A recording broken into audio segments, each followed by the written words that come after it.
Hey everybody, it's me, Kenny K, and today we're gonna talk about the golden 80s slashers. The Slayer from 1982. Um, 5.2 on IMDb, and I can tell you I give it a 6. I like it. It's directed by J.S. Cardone. I heard that guy.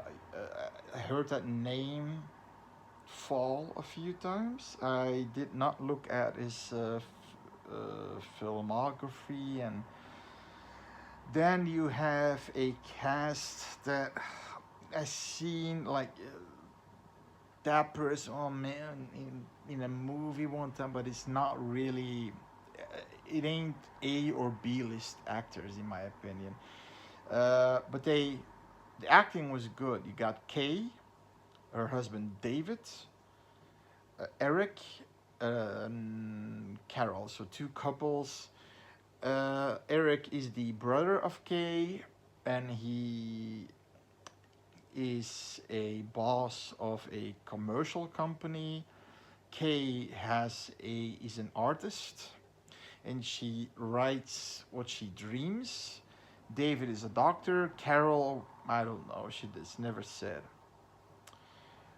And what they do is they go to a place that Eric, his big boss, says you can go to my summer house. It's there on an island. It's secluded, and you can fish because Eric likes to fish. And so they go with this little transport plane, and they arrive at the island. Eventually, they have to walk like 5 miles because the island where the plane can land on the beach, where the sand is hard, wet, and it's harder. But the house was a little bit further, okay. And from the outside, it looked like a dump, but from the inside, it looked like, yeah, like it's owned by a rich person. Yeah, and the the pilot, also called Marsh, has a little slight role. He's somewhat the Crazy Ralph, Crazy Ralph from Friday the 13th, the guy who's saying, "You're all gonna die if you stay here." He's not Crazy Marsh, but he's like Kay. This movie is somewhat of a okay, positives and negatives, right? Positives. This movie is sort of a predecessor, almost you can say, of the Nightmare on Elm Street movies. I think they got some of their inspiration of this. It's a psychological horror, but it's also a slasher horror. So it's and don't be afraid for people who are psychological. I have to think too much. No, it's not. It's not that. It's just you never see the killer. You only see what the killer does. If is the killer where is the killer has the killer a weapon? You only see the weapon. But Kay, every time that Kay goes to sleep, she can see what's gonna happen, and it's like she can see what's the future, the premonitions. Also, when she goes to sleep, something terrible is gonna happen. Now, there, like I said, Marsh is kind of weird because he used to live there. The moment they get off that plane, Kay says, "It seems like I've been here," and Marsh, he immediately jumps off the plane. A lot of people say that, and a lot of people will keep saying that. and with this weird face. There's a moment when he's knocking on the door and Kate of the house where they're, the vacation house, and she opens and he says, "I gotta warn you," and then Eric is behind her and he sees him, and then it's gonna storm. It's better that you leave this island because the storms are really nasty and I can't land my plane because you know, the, I, I'm not afraid of a plane, a Boeing 747 or whatever, or jumbo jets, but those small transport planes where you can where 4 or 6 people. I heard from a friend that it's turbulence from the moment you go up to the moment you go down. Not for me. So Eric says, I think we're gonna take our chances. Now, the acting is good. The only one that kind of got on my nerves in the beginning was Kay, but she sort of redeems herself in actually more towards the end. But she is, because in the beginning it's like she doesn't want to be there and she acts like an infant, like, I don't want to be here. And with those puppy eyes, and David, her husband, she, oh, there's nothing you want to do. Eh? We go on vacation to Hawaii. No, I don't. You don't want to be there. It's because you're making the nightmares taking. You let the nightmares take you over. But David, and so she's nagging. She's a little bit infantile, But then later, she really. It's a little spoiler, okay? When she loses David,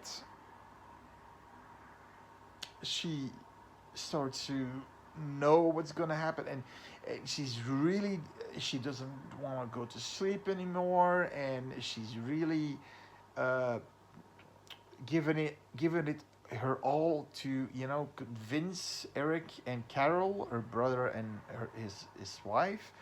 And also when at the end she's trying to stay asleep, she's smoking, she's putting those cigarettes out on her arm so she would get the jolt of pain, so she stays awake. So that was good, and like I said, the acting was good. Gore, a pretty good gore. The only for the gore hounds, but they're only if you count. I'm not gonna say who. One, I'm gonna say you already know David, the husband, but he's a second kill. There are 5 kills in the movie. One is just something okay, but the other 4 are gory, bloody, and also a little bit. Ooh, that's gotta hurt. Yeah. Oh, my cat's here on my lap. So the gorehounds and good practical effects. There's only one kill that I thought was. It's weird because David goes there. So the first night there is a tropical storm, rain. He goes to the cellar, but there is an elevator, and so he goes to the in that house, and he goes to the cellar, and he sees that water is coming down from the shaft of the elevator. He opens the door, and he says, "Yeah, it's coming from here." And then eventually something closes the door against his neck, and he is basically he was on a ladder, he falls, and I thought he's gonna get suffocated, he's like hanged, but it's not that. Blood is coming off his neck, out of his mouth, everywhere, and you see the skin peeling off almost, and then you see the blood coming from his legs, and then later on, I'll put a scene of that um, scruffle, and later on, he is pulled into an unseen person, force, whatever, into the shaft. And then later on, when they go look for him, and that's so, okay, that's for the next. So you've got a few of those cool scenes, although that's, yeah. So and also I liked the isolated area. You know, you're on an island. I like that. You're on an island, and there are not a lot of people around. There are not a lot of people. It's off season, um, and you're basically isolated. And like I said, the Marsh, the airplane driver, he says, "I'm the pilot." He says, "I'm not. You're gonna be stuck here until the storms are done."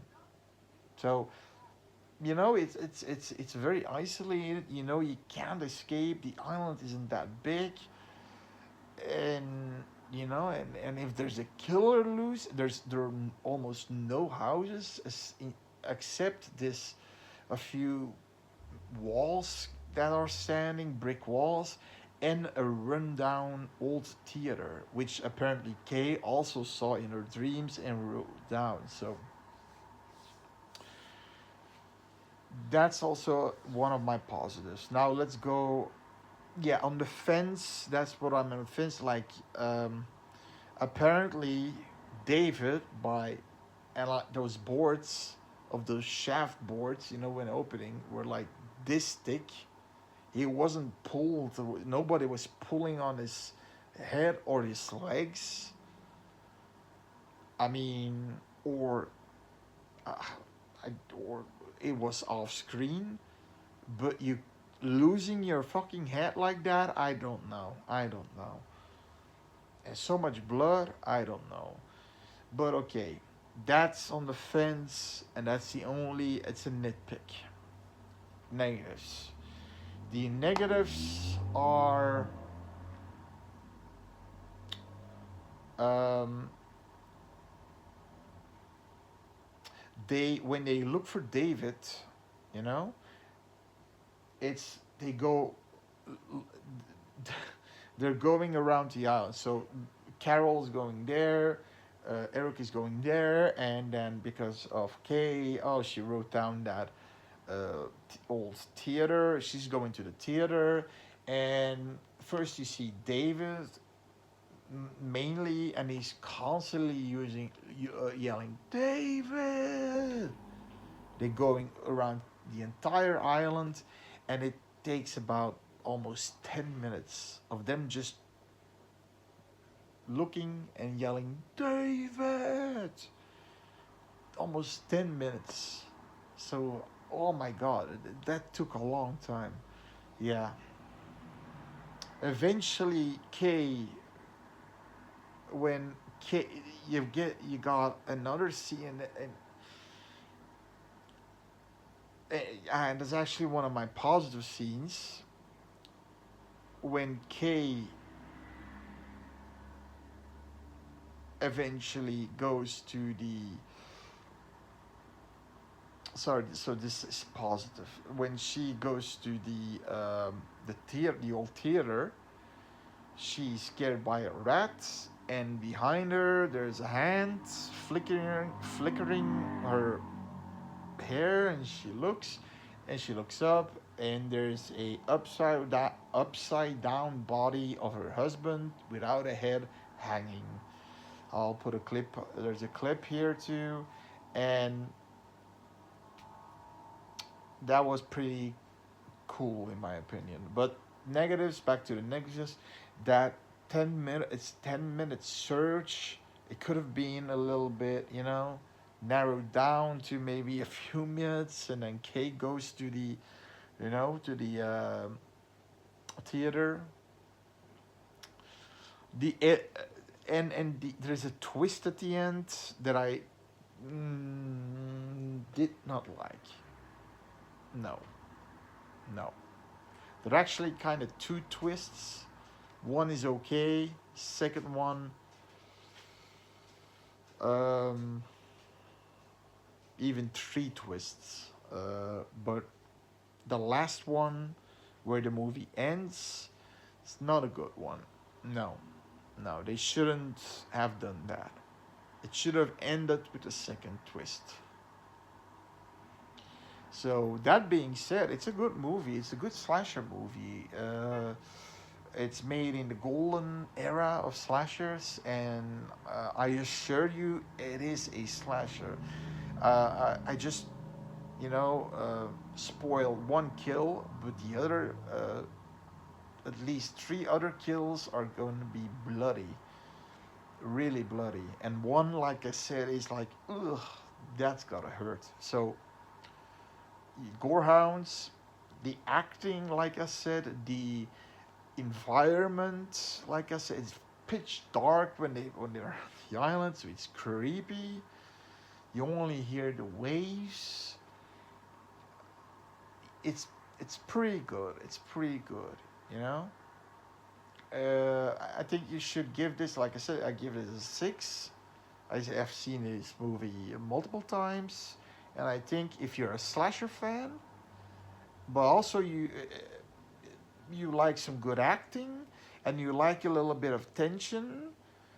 There's also a little bit of character development in there, so it's not like cardboard characters that get killed off like that, but you know, a little bit of what that person does, that person, and it's interesting. So that being said, give it a try and see you next time. Bye bye.